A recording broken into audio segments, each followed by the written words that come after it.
की शुरुआत करेंगे इस वक्त की बड़ी खबर के साथ। भरतपुर से बड़ी जानकारी आपको दे दें, क्राइम ब्रांच का बड़ा एक्शन देखने को मिला है। मिलावटी दूध बनाने के काले कारोबार पर यह कार्रवाई हुई है और पुलिस मुख्यालय की सीआईडी क्राइम ब्रांच ने यह कार्रवाई की है। आपको बता दें कि दौसा और भरतपुर में 5 ठिकानों पर छापेमारी की गई है। भरतपुर के कैथवाड़ा में कार्रवाई चल रही है और फूड डिपार्टमेंट और सरस डेयरी की टीम भी मौजूद है। आपको बता दें कि कॉस्टिक सोडा और पॉम ऑयल साथ ही साथ यूरिया से बनाया जा रहा था सिंथेटिक दूध और मिलावटी दूध को मिलीभगत से सरस डेयरी में सप्लाई किया जा रहा था। अब इसी को लेकर के देखिए अलग अलग जगहों पर यह कार्रवाई होती हुई दिख रही है। फूड डिपार्टमेंट और सरस डेयरी की टीम भी अब मौजूद है। क्राइम ब्रांच का यह बड़ा एक्शन देखने को मिला है। मिलावटी दूध बनाने के काले कारोबार पर यह कार्रवाई की गई है, क्योंकि देखिए आने वाले दिनों में त्योहारी सीजन है और उससे पहले अब यहां पर मिलावटी जो चीजें हैं वो देखने को मिल रही हैं और साथ ही साथ नकली मावा ये भी देखने को मिल रहा है। इसी को लेकर के अब यहां पर देखिए क्राइम ब्रांच पूरी तरीके से एक्शन मोड में नजर आ रही है। दौसा और कई जगहों पर अभी कार्रवाई चल रही है। 3 टैंकर लगे हुए हैं जिनमें एक मिल्क कलेक्शन था। एक टैंकर खाली था, एक टैंकर में करीबन 1000 लीटर दूध, एक टैंकर में 800 लीटर दूध और एक डंप टैंक में 300 लीटर दूध मिला है, जिसके हमने नमूने लिए हैं। और यहाँ पर जो दूध में मिलावट करने के और भी जो सामान हैं, पामोलिन ऑयल है और कास्टिक सोडा है, हाइड्रोजन पेरोक्साइड है, यूरिया है, वो सभी चीज़ मिली हैं। और अभी हमारी मोबाइल फूड टेस्टिंग लैब भी पहुंच रही है, वो भी मौके पर इन सभी चीजों की जांच करेगी। दूध में मिक्सिंग करते हैं ताकि उसका दूध का सा रूप दिखने लग जाए, व्हाइटनेस आ जाए उसके अंदर। पानी के अंदर ये 3-4 है, जो कास्टिक सोडा है, यूरिया है, वो केमिकल पड़ा वो है, और पॉम ऑयल इत्यादि का एकदम मिश्रण करके और फिर उसमें पानी मिलाते तो दूध का स्वरूप ले लेता है। तो सूचना के मुताबिक इस जगह को हमने पूरा आसपास एरिया से सूचनाएं संकलन की तो मालूम चला कि साहब ये जो चिल्ड मिक्सिंग प्लान है बर्फ का, इसके यार्ड के अंदर ये दूध सप्लाई कर रहा है। और फिर यहीं से हमने पीछा करना चालू किया, इसके जो टैंकर्स निकलते थे कहाँ कहाँ जाते हैं, कहाँ कहाँ मूवमेंट होता है, कहाँ सप्लाई देते हैं, उन सभी पॉइंटों को हमने चेक किया। चेक करने के बाद में हमारी सब टीमों को लगाया, बाकायदा हमने देखा और फिर लाइव ही जैसे इनके यहाँ से टैंकर निकल करके और कलेक्शन सेंटर पे जा रहे थे सरस के पे, वहां पे फिर स्थानीय पुलिस को सूचना देकर के बुला करके उनको पकड़ो। तो बड़ी जानकारी आपको दे दें, 12 दौरे पर पूर्व सीएम वसुंधरा राजे पहुंची बीजेपी नेता आनंद गर्ग के घर पर। आपको बता दें कि अंता विधानसभा क्षेत्र से टिकट काटे जाने से आनंद गर्ग नाराज हैं और देखिए वसुंधरा के विरोधी गुट के माने जाते हैं गर्ग। टिकट काटने से देखिए आनंद गर्ग ने चुनाव से अब दूरी बना रखी है। तो 12 दौरे पर पूर्व सीएम वसुंधरा राजे हैं, ये बड़ी जानकारी आपको दे रहे हैं। ये दौरा काफी महत्वपूर्ण हो जाता है क्योंकि वसुंधरा राजे बीजेपी नेता आनंद गर्ग के घर पहुंची हैं और टिकट काटे जाने से देखिए आनंद गर्ग अब नाराज है। और अब जो निकल के तस्वीरें आ रही हैं उसमें ये देखने को मिल रहा है कि लगातार अब बगावती सुर भी कई जगह पर देखने को मिले हैं और डैमेज कंट्रोल की अब यहां पर कोशिश की जा रही है। तो चुनावी समर में सभी पार्टियों के बागी नेता भी ताल ठोक रहे हैं। बागियों के मैदान में उतरने से सियासी पार्टियों के समीकरण भी बिगड़ रहे हैं, ऐसे में उन्हें मनाने की कवायद भी की जा रही है। ऐसा ही एक प्रयास डूंगरपुर में कांग्रेस भी कर रही है। महेंद्रजीत सिंह मालविया और दिनेश खोडनिया ने कई बागियों को मनाने का प्रयास किया है। 84 और बिछीवाड़ा सीट पर चुनाव लड़ रहे बागियों ने तो साफ मना भी कर दिया है। हालांकि ऐसे में दोनों नेताओं को बैरंग ही लौटना पड़ा है।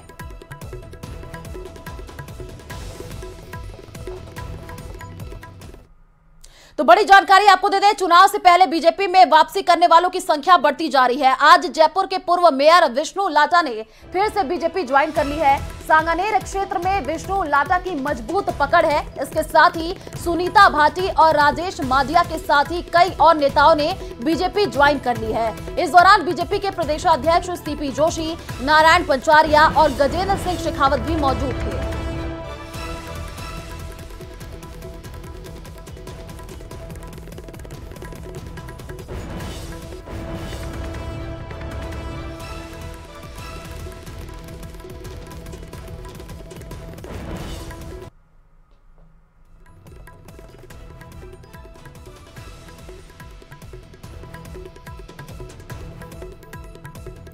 सुनीता भाटी ने बीजेपी का दामन थामा है और लगातार देखिए अब बीजेपी का जो कुनबा है वो बढ़ता जा रहा है। पूर्व मेयर विष्णु लाटा की बीजेपी में वापसी हो चुकी है और राजेश मांड्या ने भी बीजेपी का दामन थामा है। तो लगातार देखिए अब यहाँ पर जो तस्वीरें निकल करके सामने आ रही है उसमें ये देखने को मिल रहा है कि बीजेपी का जो कुनबा है दिन पर दिन अब बढ़ता जा रहा है। आने वाले दिनों में चुनाव है और कई ऐसे नेता हैं, मंत्री हैं जो बीजेपी को ज्वाइन कर रहे हैं और कई लोगों की वापसी भी हो रही है।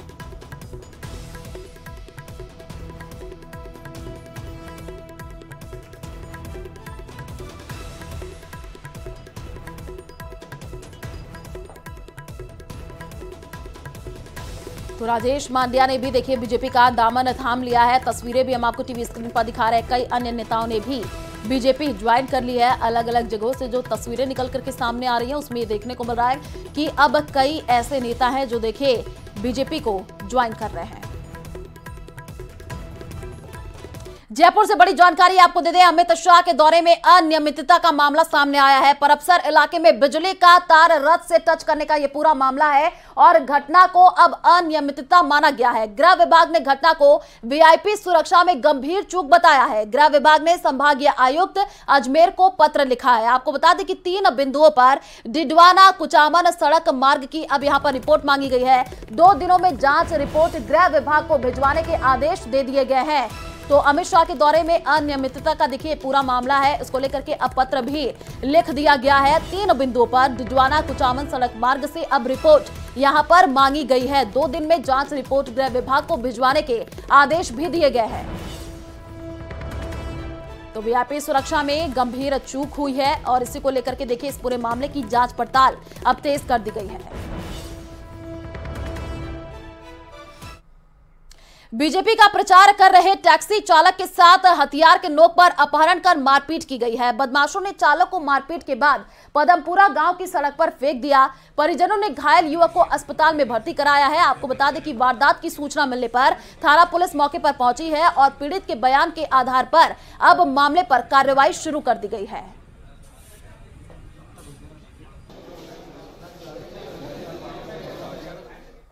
से बातचीत की तो इसने बताया कि 4-5 लड़के थे जिनसे मेरा पुराना रंजिश थी, झगड़ा था।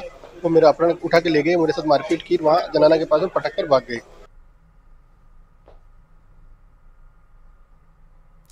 तो अलवर जिले के मालाखेड़ा थाना क्षेत्र के महाराजपुरा गांव में खेत की डोल को लेकर के 2 पक्षों में खूनी संघर्ष हुआ है, जिसमें एक पक्ष के 3 लोग गंभीर रूप से घायल हो गए हैं। 2 लोगों के सर पर चोटें भी आई है। घायलों को जिला अस्पताल में भर्ती कराया गया है और पीड़ितों ने दूसरे पक्ष के खिलाफ घर में घुस करके हमला करने का मामला पुलिस में दर्ज कराया है। फिलहाल पुलिस मामले पर कार्रवाई अभी शुरू कर दी है। बैरबनी ने वारदात करी है, उनकी ने फिर वक्त पीछे मोटरसाइकिल से 4 आदमी आया है, उनने फिर मारपीट करी। जब उन पे टाँची हो, एक पे फरसी है ना, और उन्हें लट्ठन से मारा है। तो हनुमानगढ़ की सदर पुलिस ने धोलीपाल गांव में जांच के दौरान एक कार से 7 जिंदा कारतूस बरामद किए हैं और मामले में पुलिस ने 2 आरोपियों को गिरफ्तार किया है और कार समेत कारतूस को जब्त करके अब मामले की जांच शुरू कर दी गई है। साथ ही आरोपियों से सख्ती से अब पूछताछ की जा रही है।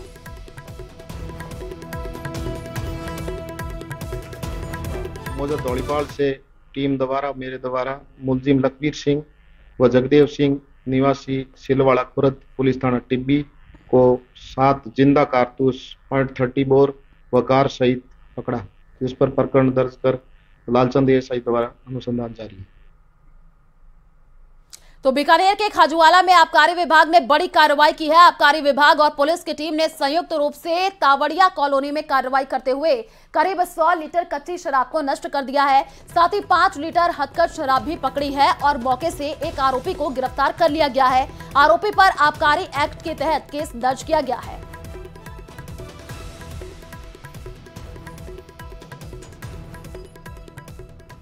तावड़िया कॉलोनी में भाट बस्ती के अंदर एक कार्रवाई की गई, जिसमें पुलिस और आबकारी जाब्ता संयुक्त कार्रवाई की गई है, जिसके अंदर एक चालू भट्टी पकड़ी है गैस के ऊपर और करीब 5 लीटर शराब है और लगभग 100 लीटर वास मौके पर नष्ट किया गया। मुलजिम को मौके से गिरफ्तार किया। तो पिछले 5 दिन से टाइगर MT5 की तलाश में जुटी वन विभाग की टीम को अब कामयाबी मिलती हुई नजर आ रही है। टाइगर MT5 का जवाहर सागर रेंज में सिग्नल मिला है। टाइगर MT5 3 नवंबर से मुकुंदरा हिल्स टाइगर रिजर्व से लापता हो गया था, जिसके बाद वन विभाग ने विशेष टीम का गठन कर टाइगर की तलाश शुरू कर दी थी। कहा जा रहा है कि जल्द ही टाइगर का पता लगा लिया जाएगा। तो इस साल मानसून के अंतिम दौर में बारिश की कमी और बढ़ते तापमान के चलते खेतों में नमी में कमी आई है, जिसका सीधा असर सरसों की फसल पर पड़ा है। कृषि विभाग के सूत्रों के अनुसार इस बार जिले में 1,12,000 हेक्टेयर क्षेत्रफल में बुआई का लक्ष्य तय किया गया था, लेकिन 96,000 हेक्टेयर क्षेत्रफल में ही सरसों की बुआई हो सकी है। साथ ही चने की बुआई का लक्ष्य 6,000 हेक्टेयर क्षेत्रफल में रखा गया था, जिसके मुकाबले 5,000 हेक्टेयर क्षेत्रफल में ही बुआई हो सकी है।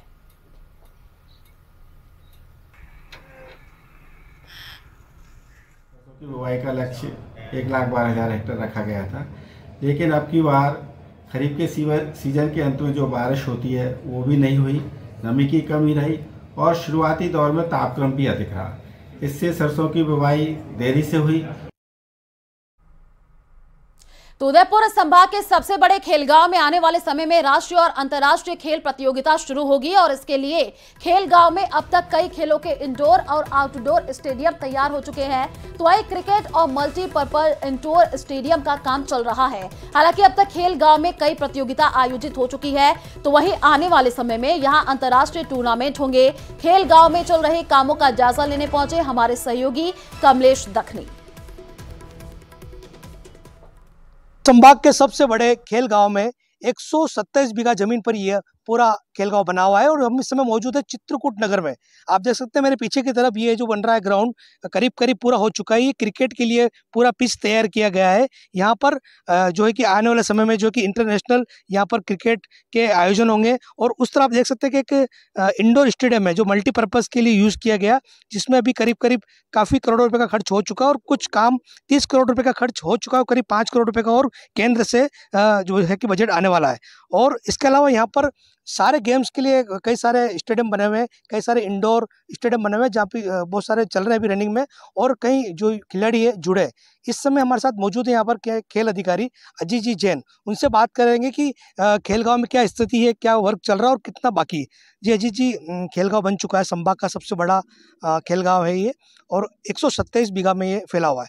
कितना वर्क यहाँ पर हो चुका है और कितना काम किया जा रहा है? यहाँ अभी क्रिकेट का ग्राउंड लगभग 3 महीने से वर्किंग चल रही है और अभी आप देख रहे हैं काफ़ी हद तक 80% 90% हो चुका है। अगले महीने से हम इसको ऑनलाइन रजिस्ट्रेशन चालू करेंगे, जिसमें जिसको भी खेलना है वो ऑनलाइन रजिस्ट्रेशन करा के इसमें डेली का डेली उसमें भाग ले सकते हैं। जी देखिए, बिल्कुल ये खेलगांव के खेल अधिकारी है, पूरे जिले के खेल अधिकारी है अजीत जैन जी। उन्होंने बताया कि यहाँ पर संभाग का सबसे बड़ा जो खेलगांव बना है 127 बीघा जमीन पर। अभी भी कई सारे स्टेडियम बन चुके हैं और कुछ में काम बाकी है और साथ में इनका कहना है कि विभाग की ओर से ज़्यादा खिलाड़ियों को जोड़ने का काम किया जा रहा है। कमलेश दखनी, न्यूज़ 18 उदयपुर। तो जैसलमेर से बड़ी जानकारी आपको दे दें, पोखरण बीएसपी प्रत्याशी ने नामांकन वापस लिया है। आपको बता दें कि तुलसीराम मेघवाल ने नामांकन वापस लिया है और बीजेपी प्रत्याशी महंत प्रतापपुरी महाराज को समर्थन दिया है। बसपा प्रत्याशी तुलसीराम मेघवाल फलसुंड रोड भाजपा कार्यालय पहुंचने पर भाजपा कार्यकर्ताओं ने स्वागत भी किया। जैसलमेर से आपको ये बड़ी जानकारी दे रहे हैं। देखिए, भाजपा कार्यालय पहुंचने पर यहाँ पर स्वागत भी किया गया है और पोखरण बीएसपी प्रत्याशी ने अपना नामांकन वापस ले लिया है। जैसलमेर से ये बड़ी जानकारी, जहां पर देखिए पोखरण बीएसपी प्रत्याशी हैं जिन्होंने अपना नामांकन वापस लिया है और तुलसीराम मेघवाल ने अपना नामांकन वापस ले लिया है। तो बीजेपी प्रत्याशी महंत प्रतापपुरी महाराज को इन्होंने देखिए अपना समर्थन दिया है और समर्थन देते हुए इन्होंने अपना जो है नामांकन वो वापस लिया है। भाजपा कार्यालय पहुंचे तो जोरदार स्वागत भी हुआ है।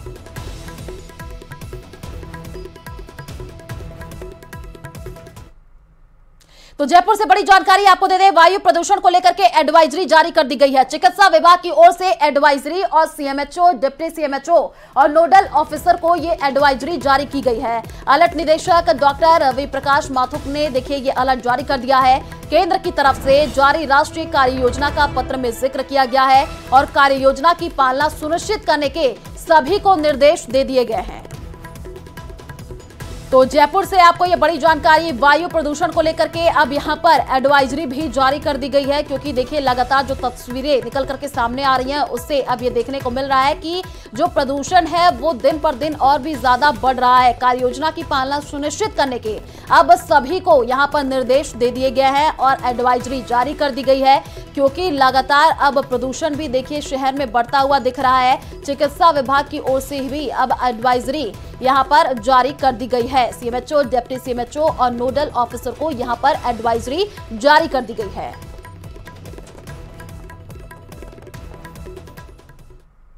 आगामी चुनाव के मद्देनजर डूंगरपुर पुलिस और प्रशासन मुस्तैद है। 84 इलाके में गुजरात से लगती सीमा पर एसएसटी टीम ने नाकेबंदी के दौरान एक कार से 6,97,000 कैश बरामद किया है। कार चालक से संतोषप्रद जवाब न मिलने पर टीम ने बरामद कैश को जब्त किया है, जिसके बाद रकम को सिमलवाड़ा उपकोष कार्यालय के स्ट्रांग रूम में रखवाया गया है।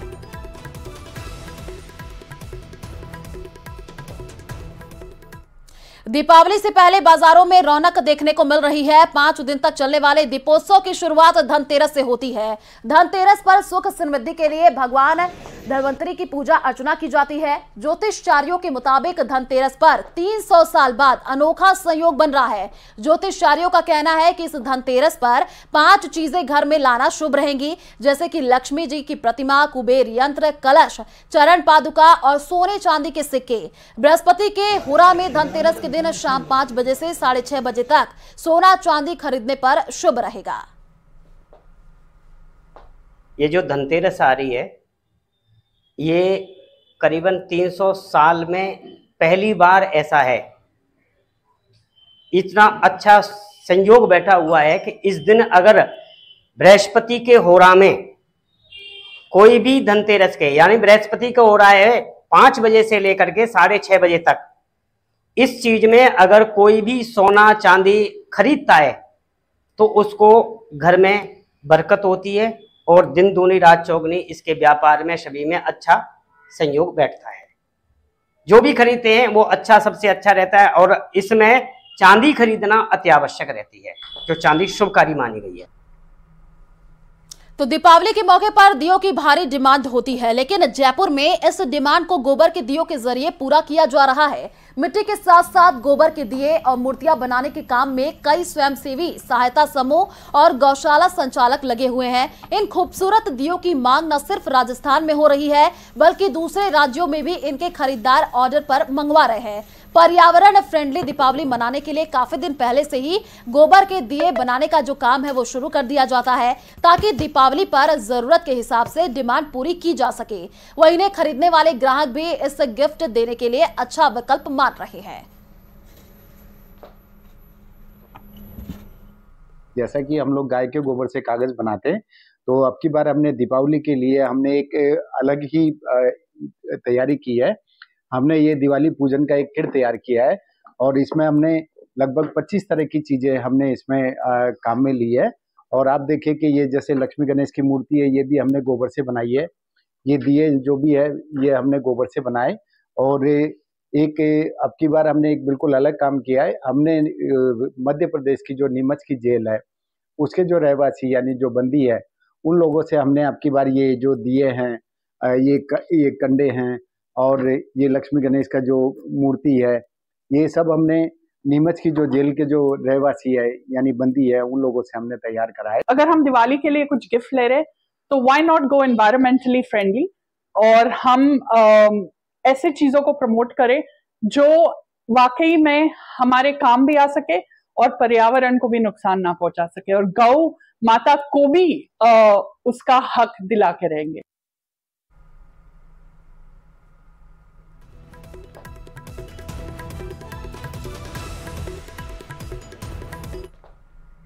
तो जयपुर से बड़ी जानकारी आपको दे दें, बीजेपी में डैमेज कंट्रोल की कवायद तेज हो चुकी है। आपको बता दें कि केंद्रीय नेताओं ने भी अब मोर्चा संभाल लिया है। करीब 24 सीटों पर बागियों ने बीजेपी को मुश्किल में डाल दिया है और इसको लेकर के देखिए अब डैमेज कंट्रोल की जो स्थिति है वो देखने को मिली है और लगातार अब बागियों ने मुश्किलें जो है वो बढ़ा दी हैं और डैमेज कंट्रोल किया जा रहा है। इसकी जो कवायद है और भी ज्यादा तेज अब बीजेपी में होती हुई दिख रही है। आपको बता दें कि केंद्र नेताओं ने भी अब मोर्चा संभाल लिया है। यहां पर बातचीत की जा रही है ताकि आने वाले दिनों में देखिए कोई ऐसी स्थिति ना पनपे, क्योंकि देखिए लगातार जो तस्वीरें निकल करके सामने आ रही हैं उसमें ये देखने को मिल रहा है कि बगावती सुर देखने को मिल रहे हैं और अब 24 सीटों पर बागियों ने यहां पर मुश्किलें बढ़ा दी हैं और बीजेपी में अब डैमेज कंट्रोल की जो कवायद है वो तेज होती हुई दिख रही है।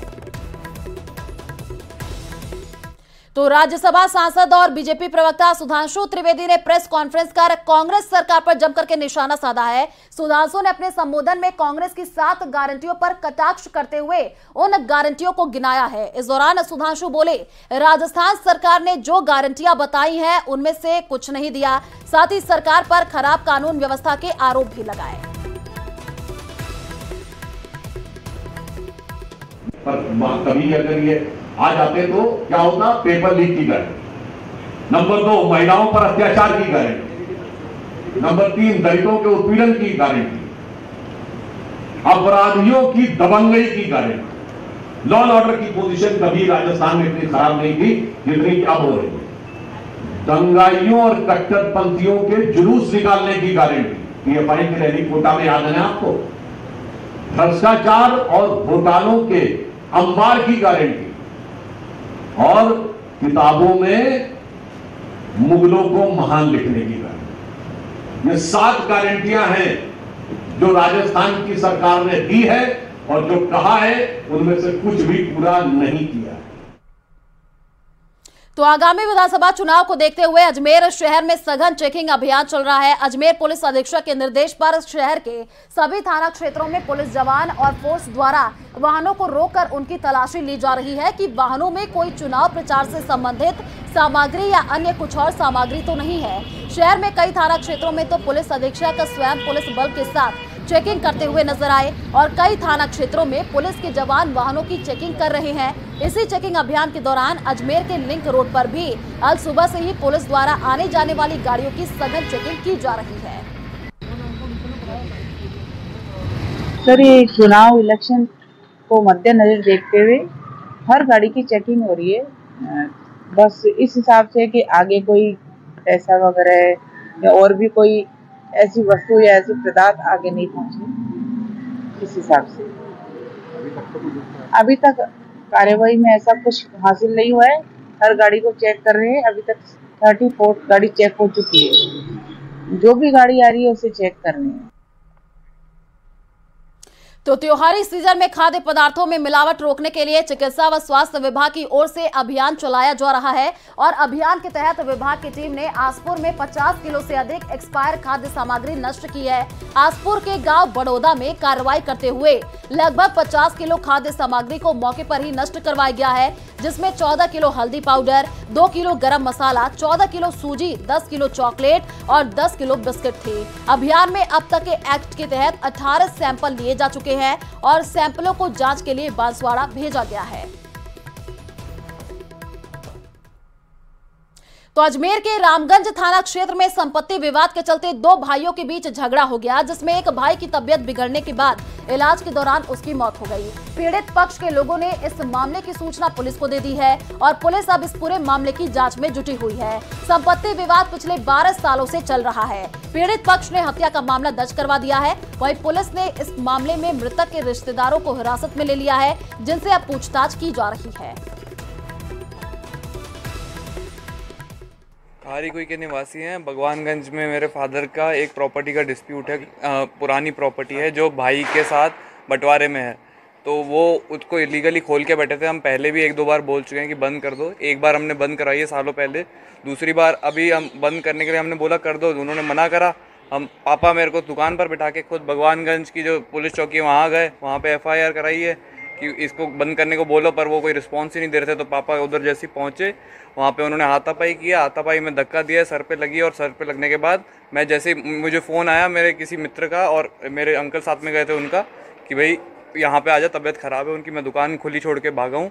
वहाँ पे देखा तो मैंने बॉडी में कोई मोबिलिटी नहीं थी, सीधा फिर यहाँ पे आ गया।